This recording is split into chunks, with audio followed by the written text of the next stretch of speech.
Hello बच्चों, कैसे आप सब लोग। मेरा नाम है सी ए संदीप अरोड़ा और इसमें बात करने वाले हैं सी ए में इंटर के बोथ ग्रुप के बारे में। जो बच्चे दिसंबर 26 एग्जाम में अपेयर होना चाहते हैं उनके लिए ये वीडियो बहुत ही इंपॉर्टेंट होने वाला है। ठीक है, सबसे पहले जो बच्चे चैनल पे नए हैं चैनल को सब्सक्राइब जो कीजिएगा और बेल आइकन दबाना मत भूलिएगा। अगर आप सी ए में इंटर की क्लासेस बाय करना चाहते हैं, बहुत ही नॉर्मल अफोर्डेबल प्राइस पे high quality video lecture available हैं, बहुत ही क्वालिटी के notes, past question bank plus MCQ booklet के साथ। ठीक है, डिस्क्रिप्शन में आपको लिंक भी मिल जाएगा और कॉन्टैक्ट नंबर भी आपको स्क्रीन पे दिखाई दे रहा है, इससे आप क्लासेस बुक कर सकते हैं, बाय कर सकते हैं। अब बात करते हैं बोथ ग्रुप किस तरीके से आपको मैनेज कर सकते हो। आप कितना टाइम आपको कम से कम चाहिए जेन्युइनली कहने वाले तो ये भी कहते हैं 2 महीने में बोथ ग्रुप कैसे तैयार करें, 3 में, 4 में, 5 में। तो कुल मिला के सीधी सीधी सी बात ये है कि एक्चुअली में रियलिटी में कितना टाइम लगेगा और आपको कितने घंटे डेली के अगर देते हो तो आपके बोथ ग्रुप जो हैं वो आपके रेडी हो जाएंगे। सबसे पहले नंबर 1, आपके सब्जेक्ट कितने हैं? 8। ग्रुप 1 में 4, ग्रुप 2 में 4। अब दूसरा क्वेश्चन आता है कि हमें दोनों ग्रुप इकट्ठे शुरू करने चाहिए या एक एक करके करने चाहिए। बिल्कुल साफ साधारण आंसर है, वो है ग्रुप 1 पहले कीजिए देन ग्रुप 2 कीजिए। अब इसका कारण क्या है? अब देखिए, अगर 2 पेपर आप ग्रुप 1 के शुरू कर देंगे, 2 ग्रुप 2 के शुरू कर देंगे, अब मान लीजिए आपकी बीच में तबीयत खराब हो गई या कोई भी पर्सनल रीज़न हो गया तो दोनों ग्रुप सत्यानाश हो गया, है ना। तो इसलिए पहले हम फर्स्ट ग्रुप रेडी करेंगे, देन फिर हम सेकंड ग्रुप स्टार्ट करेंगे। जब फर्स्ट ग्रुप रेडी हो गया तो सेकंड ग्रुप में जब हम आएंगे तो फर्स्ट ग्रुप की साथ साथ पैरेलल रिवीजन करेंगे, उसको छोड़ नहीं देंगे अनाथ। ठीक है, तो पहला ग्रुप किया अच्छे से, ग्रुप 2 पे आए, पहले ग्रुप के साथ साथ रिवीजन करी 1 से 1.5 घंटा डेली की, बाकी फिर ग्रुप 2 प्रिपेयर किया। ठीक, तो ये तरीका हम अपनाएंगे कि भाई पहले ग्रुप 1 फिर ग्रुप 2 साथ में रिवीजन। अब बात आती है कितने घंटे डेली के स्टडी करनी चाहिए। ठीक है, इसके लिए आपको कम से कम अगर आप चाहते हैं कि आपका 5 से 6 महीने में अगर आपका सारा सिलेबस अच्छे से ख़त्म हो जाए तो आपको 4 से 5 घंटे डेली के कम से कम पढ़ने होंगे। ठीक है, अगर आप चाहते हो बहुत डिटेल में, अगर आपके पास टाइम है तो 6 महीने में बहुत ज़बरदस्त तरीके से डिटेल प्रैक्टिस के साथ, क्योंकि आपको पता है बहुत सारे प्रैक्टिकल सब्जेक्ट हैं हमारे पास, FA, cost, DT, IDT, corporate accounting, है ना, OM और आपका FMBDA मैनेजमेंट अकाउंटिंग। इतने सारे सब्जेक्ट्स जो हैं हमारे पास प्रैक्टिकल हैं। ठीक है, तो वहाँ पर आपको पता है प्रैक्टिस करना पड़ता है। तो इसलिए अगर आप 5 to 6 मंथ का टाइम लेकर चलें, 5 to 6 मंथ, अगर मैं जेन्युइनली बोलूँ तो 6 महीने मोर देन सफिशिएंट है हमारे पास। 6 महीने जो हैं मोर देन सफिशिएंट हैं बोथ ग्रुप के लिए। ठीक है, तो एक ग्रुप को आपके ऑन एन एवरेज 2.5 मंथ में आपके एक ग्रुप रेडी हो जाएगा। ठीक है, जो फर्स्ट शिफ्ट में आपके 1 से 1.5 महीने में आपके 2 सब्जेक्ट बड़े इजीली हो जाएंगे। 2-2 घंटे का अगर आप टाइम देते हैं, 2 घंटे का टाइम ले लीजिए।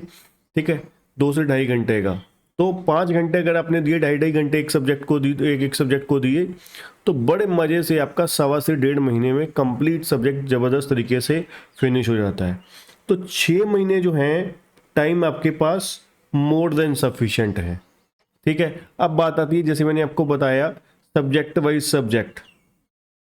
आपको एक दिन में 2 सब्जेक्ट से ज़्यादा नहीं पिक करने। ठीक है, एक सब्जेक्ट को और एक दिन में 2 सब्जेक्ट से ज़्यादा। उसका कारण क्या है? जैसे कि मैंने आपको बोला कि पहले ग्रुप 1 हम रेडी करेंगे। ठीक है, तो जितने कम सब्जेक्ट होंगे उतना जल्दी आपके प्रिपेयर होंगे। ठीक है, आप टाइम प्रॉपरली दे पाओगे। ठीक है, और कोशिश करनी है आपको कि पहली बारी में ही सारे डिटेल्ड क्वेश्चन नहीं कर लेने। मान लीजिए किसी चैप्टर में एग्जाम्पल के तौर पे 50 क्वेश्चन है, तो आपको लगता है 4 कैटेगरीज हैं, ये 5 कैटेगरीज हैं और पांचों में 10-10 क्वेश्चन है हर टॉपिक के। तो आपको 5 से 6 क्वेश्चन करने हैं, बाकी 4 क्वेश्चन छोड़ देने हैं कि नेक्स्ट टाइम मान लीजिए एक टाइप के 5-6 क्वेश्चन किए, छोड़ दिए, फिर यार रिवीजन के टाइम पे करेंगे ये, क्योंकि सिमिलर से हैं, सिर्फ फिगर्स डिफरेंट है। ठीक है, तो ये बेस्ट तरीका होता है कि जब आप नेक्स्ट टाइम करो तो जो पहले कर लिए वो उनको कैलकुलेटर पे सॉल्व करके देख लो, बाकियों को जिस तरीके जो भी आपका तरीका है प्रॉपर लिख के करने का, ठीक है, वो आपको सॉल्व कीजिए। ठीक है, तो ये तरीका होता है बेस्ट पढ़ने का। ठीक है, एक दिन में कितने सब्जेक्ट करने चाहिए वो मैंने आपको बता दिया। ठीक है, और मॉर्निंग का टाइम जितना ज़्यादा दे सकते हैं उतना बेटर रहेगा। ठीक है, और अगर आपका नाइट का शेड्यूल है then it's okay, no problem. ठीक है, मेन जो है फ्रेश माइंड फ्रेश लेके बैठिए। ठीक है, आप सिर्फ नंबर ऑफ आवर्स कभी भी मैटर नहीं करते। ठीक है ना, जो बहुत सारे बच्चों का क्वेश्चन होता है नंबर ऑफ आवर्स मैटर करते हैं सर, 15 घंटे कोई बोलता है, 15 घंटे 18 घंटे। यार वो 15 घंटे 18 घंटे वाला जो फंडा होता है वो लास्ट महीनों में होता है, जब एग्जाम मंथ्स चल रहे होते हैं। उन दिनों में तो जितना टाइम दे दो उतना ही कम होता है, उन दिनों में किसी को कहने की जरूरत नहीं होती। 12-15 घंटे तो 10वीं 12वीं का स्टूडेंट भी जो होता है ना, 10th 12th के एग्ज़ाम दे रहा होता है, वो भी 10-12 घंटे तो एग्ज़ाम डेज में, एग्ज़ाम मंथ में पढ़ ही लेता है।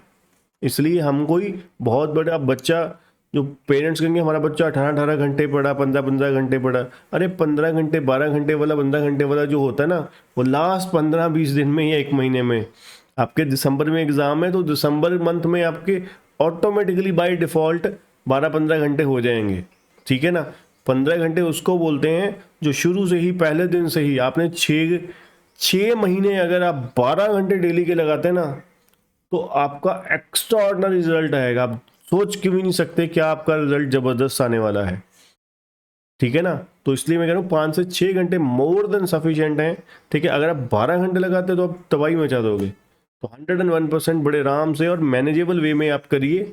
ठीक है, मोर देन रिक्वायरमेंट एफर्ट डालना भी, ठीक है, अपना ओके नहीं है। तो पहले आप, अगर है टाइम आपके पास पढ़ने का 8-10 घंटे या कर सकते हो, ठीक है, तो बहुत ही इससे अच्छी बात नहीं हो सकती। तो आपका 1 महीने में ही आपके ग्रुप 1 जो मैंने पेपर बोले जो 1.5 से 2 महीने का टाइम लगता है, 1.5 महीने 2 महीने का, ठीक है, वो आपके 1 महीने में आपका 20 से 25 दिन में आपका एक सब्जेक्ट खत्म हो जाएगा।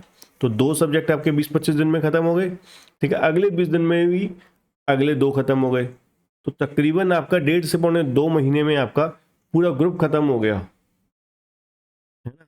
तो पॉसिबल है, बहुत इजी है। अगर मेरे साथ रहोगे, फॉलो करोगे, तो आपको वाकई रियलिटी अलग ही लगेगी दूसरे जो टीचर्स बोलते हैं। ठीक है, तो मिलते हैं नेक्स्ट वीडियो में। चैनल को सब्सक्राइब जो कर लीजिएगा और व्हाट्सएप चैनल भी ज्वाइन कर सकते हैं हमारे। ठीक है, और क्लासेस बाय करने के लिए विजिट कीजिए kcctutorial.com पे। Thank you.